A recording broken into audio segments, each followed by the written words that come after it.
बहुत शुक्रिया जनाब चेयरमैन। मोहतरम असद कैसर साहब ने जो बातें की हैं, मैं भी उन इश्यूज़ पे बात करना चाहता था, तो लिहाजा थोड़ा सा स्पेसिफिक हो जाऊंगा।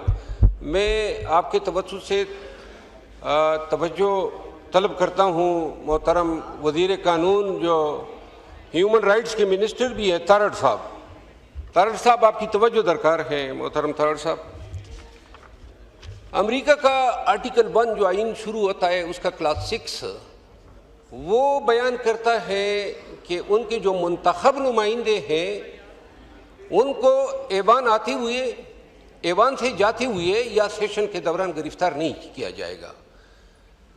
और हमारा आर्टिकल 66 सब आर्टिकल 1 हमारे आइन का वो प्रिविलेजेस देता है इस ऐवान के मेंबर्स को।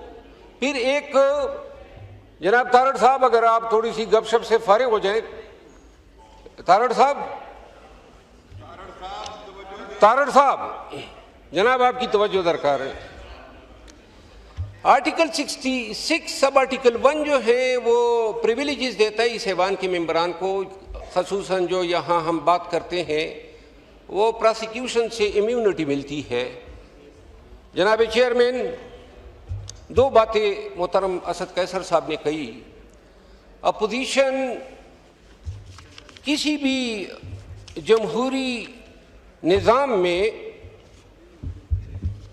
इक़्तिदार को आईना दिखाता है, और ये कहना कि जमहूरियत के लिए, जमहूरियत की बका के लिए अपोजिशन का किरदार जो है इंतहाई अहम है। अब ऐसे दौर में जब सेनेट और कौमी असम्बली दोनों में हम अपोजिशन रहनुमाओं से महरूम हो गए हैं, मिनिस्टर ला अच्छी तरह जानते हैं कि 109 ताज़ीरात पाकिस्तान के तहत ज़रताज गुल को या उमर अयूब खान को या शिबली फराज साहब को सज़ा देना, और फिर अभी बहुत सारे मुकदमे, जिस तरह असद कैसर साहब में इनका वकील था, 9 मई के केसेस में ये चारसदा में भी मुल्ज़िम है, सवाबी में भी मुल्ज़िम है, इस्लामाबाद में भी मुल्ज़िम है, और वो फैसले अभी आने हैं।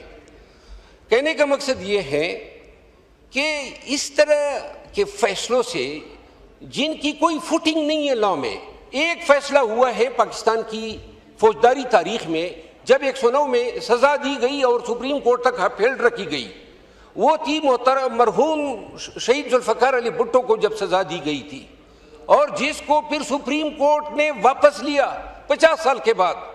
आज उसी 109 के तहत पूरे मुल्क में पाकिस्तान तहरीकी इंसाफ से वाबस्ता रहनुमाओं को जो है ऐसे जज साहिबानों को इस्तेमाल किया जा रहा है। और अब ये निज़ाम अदल पे दुनिया भर की जुरिस्डिक्शन में ये कानून है कि अगर कोई गलत केस दायर होता है और गलत प्रोसिक्यूशन होती है, दुबई में है, गल्फ में है, कतर में है, ऑस्ट्रेलिया में है, अतक यूके में है, आपने गलत दावेदारी कर दी और आप अपना केस साबित न कर सके तो आपके लिए सजा है। गवाह ने झूठ बोला तो उसके लिए सजा है। हमारे ताज़ीरात पाकिस्तान के 193 के तहत परजरी एक जुर्म है। मैं यहाँ पे याद दिला दूं, 26वीं आईनी तरमीम पे हम बहुत तनकीद करते हैं। मुझे 26वीं आईनी तरमीम की एक चीज़ बड़ी अच्छी लगी है, गरचे इसमें कोई शक नहीं है कि इस तरमीम ने अदलिया की आज़ादी का जनाजा निकाल दिया, लेकिन एक चीज़, बार बार इस ऐवान के मेंबरान को सजाएं, कंटेम्प्ट में सजाएं, प्राइम मिनिस्टर सजा पे, एक चीज़ इसकी वाहिद ये खूबसूरती है। बाकी मैं यहाँ पे जिस चीज़ की तरफ तवज्जो दिलाना चाहता हूँ वो है मोहतरम अयाज सादिक साहब। उनके साथ मेरा बहुत ही एहतराम का रिश्ता है और मैं बहुत ही ज़्यादा रिस्पेक्ट करता हूँ, बहुत ज़्यादा पसंद करता हूँ उसकी शफकत को। ये तीसरी दफ़ा है असम्बली के गेट पे पुलिस आ जाती है। तारड़ साहब, आप बताना पसंद करेंगे किस कानून के तहत आती है? पाकिस्तान के किस कानून के तहत असम्बली के गेट पे एजेंसियां और पुलिस आ जाती है? कोई बताएगा इस ऐवान को? और क्या इस ऐवान की तवकीर इतनी है? पुलिस आ गई इसी ऐवान के सामने, मुझे धक्के दे के घसीट के पुलिस ने गिरफ्तार किया था। इस ऐवान का मैं मेंबर हूं। क्या और क्या जुर्म किया था आज तक मुझे पता नहीं है, लेकिन उन्होंने घसीटा कैमरे के सामने। कोई विंडिकेशन है? यानी कि आपका आईन मुझे तहफ़्फ़ुज़ देता है, हमारे फंडामेंटल राइट्स, आर्टिकल 14 क्या कहता है? एहतराम आदमियत की बात करता है। कुरान करीम एहतराम आदमियत की बात करता है। रसूल करीम के अहदीस हैं। ये एहतराम आदमियत है। मैंने को जनाब कॉलर से पकड़ के घसीटो, थानेदार बेगैरत खड़ा होता है और पूछने वाला कोई नहीं है इस ऐवान में। और फिर आ गए 5 तारीख को, किस लिए आए थे? ये ऐवान की तवकीर है। आप इसको सुप्रीमेसी ऑफ पार्लियामेंट कहते हैं, जहां पे आप आईजी से, पुलिस से, थानेदार से पूछ नहीं सकते किस खाते में आ रहे हैं, क्यों बार बार आ रहे हैं। ये ऐवान इतना कमजोर हो गया। आपका पार्लियामेंट्री प्रिविलेजेस एक्ट 1973 का दफा 7 इसको काबिले दस्तंदाज ये पुलिस जुर्म करार दे के सजा इसकी मुतय्यन कर चुका है। कभी सजा दी गई? क्यों हम यहाँ पे यूके में भी छापा मारा था ना, मेंबर ऑफ द पार्लियामेंट ग्लीन पे, और उसकी सजा दी गई उस पुलिस वाले को। यहाँ पे तो आवा बिगड़ा हुआ है। अब मैं नून और पीपल पार्टी के मोहतरम पार्लियामेंटेरियन से एक गुजारिश करता हूँ। चार्टर ऑफ डेमोक्रेसी आप लोगों ने पास किया। किस चीज की चार्टर ऑफ डेमोक्रेसी थी? कि जमहूरियत की बालादस्ती होगी। आज आप क्यों अपने चार्टर ऑफ डेमोक्रेसी से मुकर रहे हैं? ये जो रवैये पीटीआई के साथ हो रहे हैं, ये इतना ही फर्क है आप और हम में। हम इधर बैठे हैं, आप इधर बैठे हैं। अगर ये किरदार आप हमारे लिए पसंद कर रहे हैं, आपको अच्छा लगता है कि जेल के सामने, अडियाला जेल के सामने parliament. Thank you sir, thank you. Wind up नहीं, थैंक यू सर, थोड़े सा टाइम दे वाइंड अप कर लें प्लीज। जी, मैं ये गुजारिश करूं। बड़ी लंबी लिस्ट है अभी, और मेंबर्स ने भी इतनी लंबी तो मैं नहीं बोला हूं। मैं तो कोई 2 महीने के बाद मुझे वक्त मिला है, 2 मिनट दे दे। मैं जरा रजा रबानी साहब के साथ हुआ था ना यहाँ पे सेनेट में, एक ब्यूरोक्रेट ने, तो सेनेट को सलाम है, उस वक्त की सेनेट को खड़ी हो गई रजा रबानी साहब के साथ।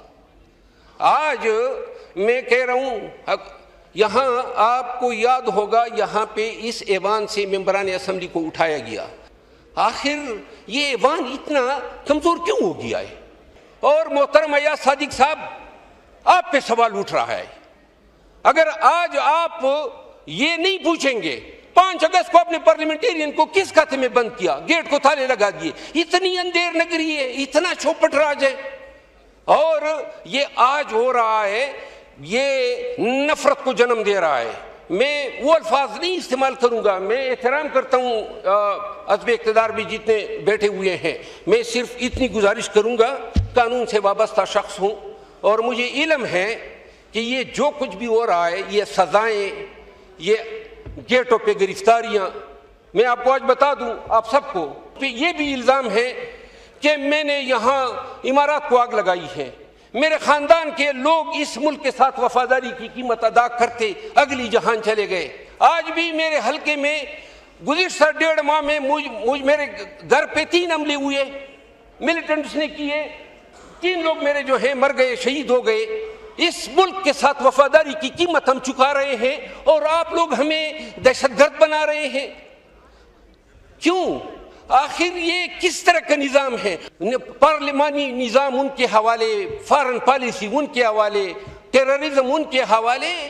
खुदा रसूल के खातिर ये वक्त गुजर जाएगा, लेकिन ये एक वाकया, ये असेंबली के बाहर पुलिस का खड़ा होना किस खाते में खड़ा है? एक दिन के लिए ये मनसब जिस पे आप बैठे हैं मुझे दे दें और मैं बताता हूं कि किसी भाई की जरूरत नहीं होगी इस ऐवान के सामने खड़ा हो जाए।